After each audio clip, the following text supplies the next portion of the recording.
Noé, l'arche et Covid-19. Caroline Langford, 14 avril 2020. Partagé. Lorsque notre deuxième fils est né, l'un de mes cadeaux préférés pour bébé était une lampe pour enfants Arche de Noé. La base était une arche en céramique avec la tête de Noé regardant par une fenêtre et le long cou d'une girafe dépassant de l'autre fenêtre. Il y avait même un arc-en-ciel en céramique au-dessus de l'arche. Cette lampe est restée allumée toute la nuit pendant au moins la première année de la vie de mon fils. Je réalise maintenant que je n'ai jamais pris Noah très au sérieux. Il a fait un joli accessoire de pépinière, mais l'idée d'un groupe d'animaux dans une arche avec 8 êtres humains, semblait tout simplement farfelue. Les récents événements de cette pandémie ont cependant mis Noah et son bateau sous un jour très réel. Cet homme, la seule personne juste dans la création relativement nouvelle de Dieu, a obéi au commandement de Dieu de construire un bateau d'environ 450 pieds de long, 75 pieds de large et 45 pieds de haut en bois de gopher. On nous dit pourquoi Noé devait faire cela dans Genèse 6, 17-22.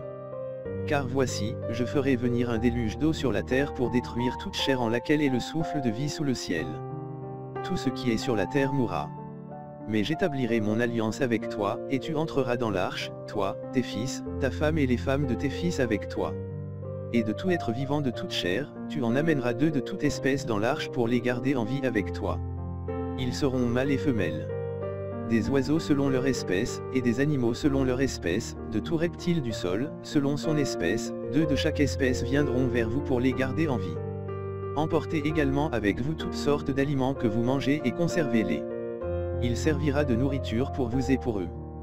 Noé a fait cela, il a fait tout ce que Dieu lui a commandé. Que nous apprend l'histoire de Noé aujourd'hui alors que nous nous enfermons dans nos maisons et attendons que ce flot moderne du coronavirus vienne dans nos quartiers et nos villes. Dieu a fermé la porte à Noé. Genèse 7, 16 lit, et ceux qui sont entrés, hommes et femmes de toute chair, sont entrés comme Dieu le lui avait commandé. Et le Seigneur l'enferma. Noé n'aurait pas pu sceller la porte massive de sa barque sans l'intervention divine du Seigneur. L'action de Dieu a rendu la nouvelle maison de Noé imperméable et flottante, 2 qualités nécessaires à la viabilité. Dieu est dans cette période actuelle de quarantaine avec nous. Dieu travaille à travers la science, les médecins et les spécialistes des maladies infectieuses afin que nous puissions surmonter cette tempête en toute sécurité. Dieu permet et pourvoit à la fois pendant notre isolement et notre autonomie. Noah a dû rester dans le bateau pendant un bon moment après la fin de la pluie. Dans cette épopée biblique, plusieurs saisons se produisent pendant que Noé et sa famille sont dans leur bateau. D'abord les fontaines du grand abîme jaillirent, et les fenêtres des cieux s'ouvrirent. Cela a cessé après 40 jours et 40 nuits, mais les eaux de crue avaient atteint un niveau tel que les personnes à bord ne pouvaient même pas voir les sommets des montagnes. Il n'y avait que de l'eau, l'arche et le ciel. Au fur et à mesure que l'eau commençait à se retirer, les sommets des montagnes devinrent visibles, puis l'arche s'arrêta sur les montagnes d'Ararat. Et ils attendaient toujours les signes de Dieu qui indiqueraient qu'ils pouvaient ouvrir la porte et quitter l'arche. Je prédis que nous vivrons, de même, plus d'une saison, pendant notre isolement. Ceux-ci peuvent inclure le stockage et la préparation, une nouvelle routine, l'anxiété face à l'avenir, l'ennui, la colère, l'impatience, le chagrin, l'attente et plus d'attente. J'imagine que la routine quotidienne sur l'arche avait aussi une qualité de jour de la marmotte, nourrir les animaux, nourrir les êtres humains, nettoyer après les animaux, regarder par la fenêtre, relâcher un oiseau, dormir, répéter. Noé ne savait pas combien de temps il resterait dans l'arche. Il savait seulement qu'il suivait le commandement de Dieu et il faisait confiance au Seigneur pour le mener à bien. La première réponse de Noé à sortir sur la terre ferme a été un acte d'adoration. On nous dit que la première chose que Noé fit en quittant la quarantaine fut de construire un autel au Seigneur et d'offrir des holocaustes sur cet autel. C'était un acte de louange et d'expiation. Et cela a amené le Seigneur à faire une nouvelle alliance avec Noé, et donc toute l'humanité. Dieu a promis de ne plus jamais détruire sa création. Il bénit Noé et ses fils et leur dit d'être féconds et de se multiplier. Le déluge a tout changé, y compris la relation de l'homme avec le Seigneur.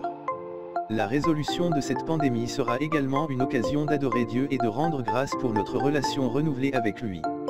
Nous allons être changés, et c'est une bonne chose. Mais il est important de noter que cette pandémie est également différente du déluge de Noé. Ce n'est pas la vengeance de Dieu sur nous, ce n'est pas Dieu anéantissant sa création. Nous sommes des personnes sauvées par Jésus. Arrêt complet. Pourtant, alors que nous continuons à vivre cette crise, Dieu utilisera même le désastre à ses fins, il tournera tout vers le bien. Que Dieu lui-même transforme nos cœurs, comme Noé, pour adorer sa bonté et sa bonté. Jésus a comparé Noé et le déluge à sa seconde venue. Dans Matthieu 24, 36-39, Jésus dit à ses disciples, « Mais à propos de ce jour et de cette heure, personne ne sait, pas même les anges du ciel, ni le Fils, mais le Père seul. Car comme étaient les jours de Noé, ainsi sera la venue du Fils de l'homme. Car comme en ces jours d'avant le déluge, ils mangeaient et buvaient, se mariaient et donnaient en mariage, jusqu'au jour où Noé entra dans l'arche, et ils n'étaient pas au courant jusqu'à ce que le déluge vînt et les emporta tout, ainsi sera le Fils de l'homme. » Jésus dit clairement que personne d'autre que Dieu ne sait quand le Fils de l'homme reviendra, mais ce sera comme au temps de Noé où la plupart des gens sur la terre n'avaient pas leur cœur aligné avec Dieu, et leurs esprits étaient distraits par les choses temporelles.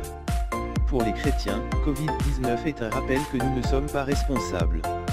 Alors que nous nous trouvons enfermés dans des arches métaphoriques, balayés par des eaux de crue que nous ne pouvons ni contrôler ni prévoir, nous réalisons plus que jamais que nous n'écrivons pas nos propres destins.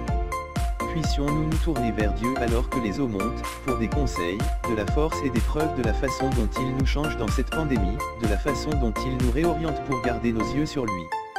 Et puissions-nous toujours être conscients qu'il est le plus puissant dans notre plus grande faiblesse, toujours avec nous par Jésus.